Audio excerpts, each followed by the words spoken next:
Según la ONG Iran Human Rights, con sede en Oslo, al menos 201 personas han muerto en Irán a manos de las fuerzas de seguridad en las protestas iniciadas hace ya 3 semanas. Estas protestas estallaron en ese país, en Irán, tras la muerte de Mahsa Amini, que falleció el pasado mes tras haber sido arrestada supuestamente por haber violado el estricto código de vestimenta que rige en ese país.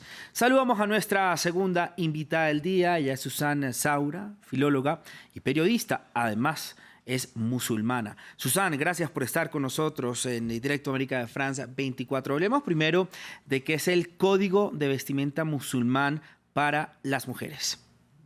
Muy buenas, el placer es mío. Y bueno, pues sobre este tema de código de vestimenta de las musulmanas, la verdad que es un tema un poco controvertido, porque sí que es verdad que el Islam tiene una serie de normas en cuanto a conservar la pureza, ¿no?, de la persona.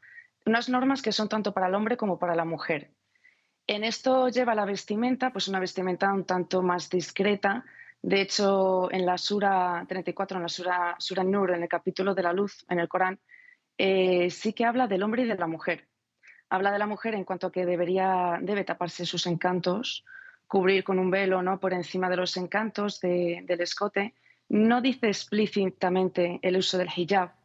De hecho, ya digo, es un tema controvertido porque es verdad que depende la interpretación que le dé la persona. Hay muchos eruditos que siempre lo han interpretado como el uso del velo, del hijab, en la cabeza.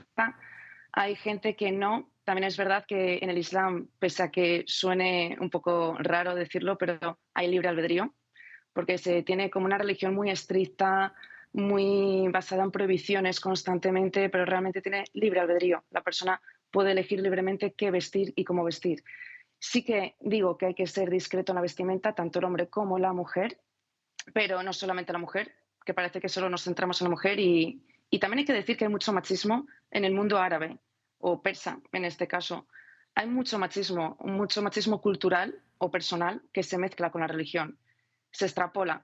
Por eso en Occidente se tiene esa visión de que la religión musulmana es machista, que se centra en la mujer, en la vestimenta de la mujer, pero realmente no. Realmente se centra en los dos en cuanto a conservar esa pureza, ¿no? Pero al final tienes libre albedrío y no hay coacción en la religión, lo dice claramente en el Corán. Es decir, nadie tiene que obligar a ninguna persona a nada, absolutamente a nada. Es decir, el hecho de que estén obligando a las mujeres, en este caso, a cubrirse el velo, además de la forma en la que ellos dicen, eso no es así. O sea, eso sería pecado, de hecho.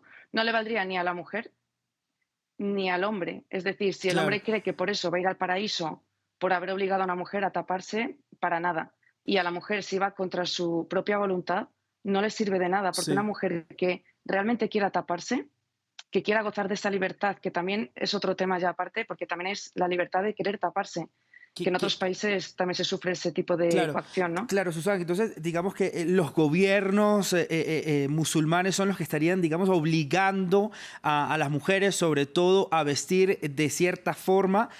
¿Por qué lo hacen? ¿Por qué no dejan que las mujeres decidan no cómo vestirse, cómo se sientan cómodas con su cuerpo, con su vestimenta? ¿Y por qué la represión siempre a las mujeres? En este caso, estamos hablando, obviamente, de que ya se va a cumplir un mes de la detención de Mahsa Amini y también la muerte dudosa tras ser detenida por la policía. Hablemos un poco de esto.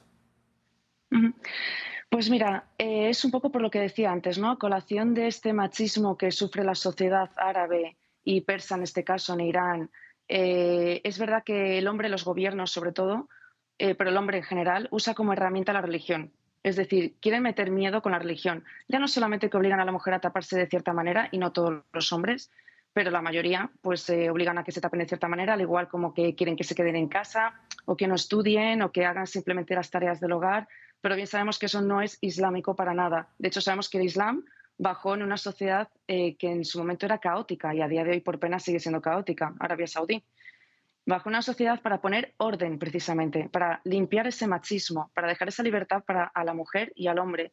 Entonces, las sociedades árabes se centran mucho en eso y atacan a la mujer pues con lo más fácil, en este caso, por ejemplo, la vestimenta, el código de vestimenta.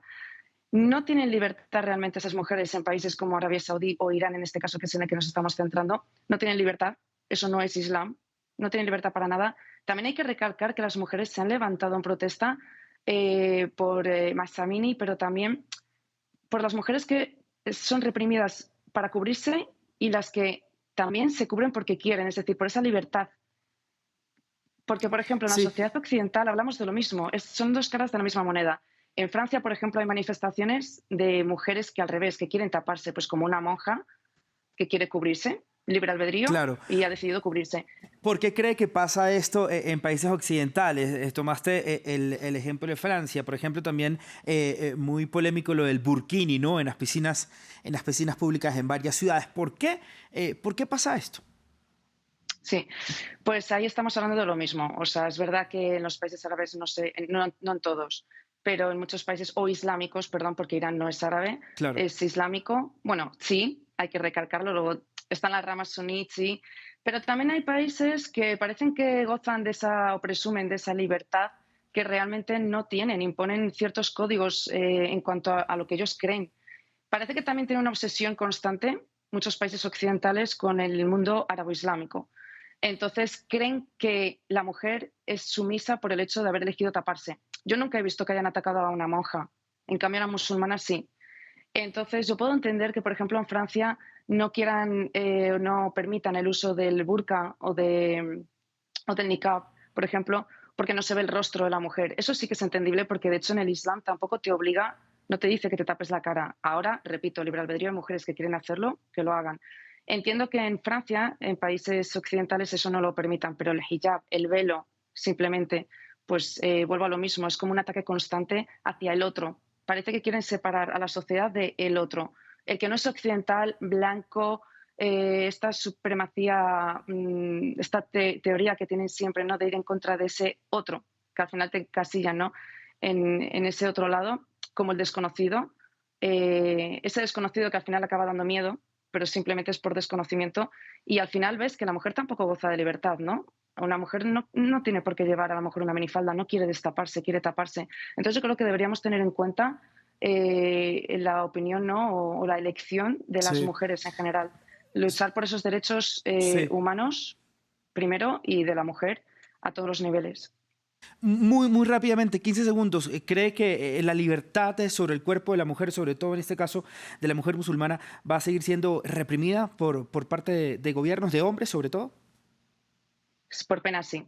Por pena debo decir que Sí, esto va a ser una moda pasajera. El hecho de solidarizarse, que Occidente o el feminismo occidental, tan selectivo, por cierto, claro. se solidarice en este caso con estas personas o con esta causa, es una moda. Los gobiernos, mientras que estén al frente, mientras que sean apoyados por unos terceros, que eso nunca se menciona, mientras estén apoyados por unos terceros, que es la gran potencia, Sí. digamos, ellos van a seguir allí al poder y van a seguir haciendo lo que quieran en gana contra la mujer o contra quien les surja en el Claro. momento oportuno.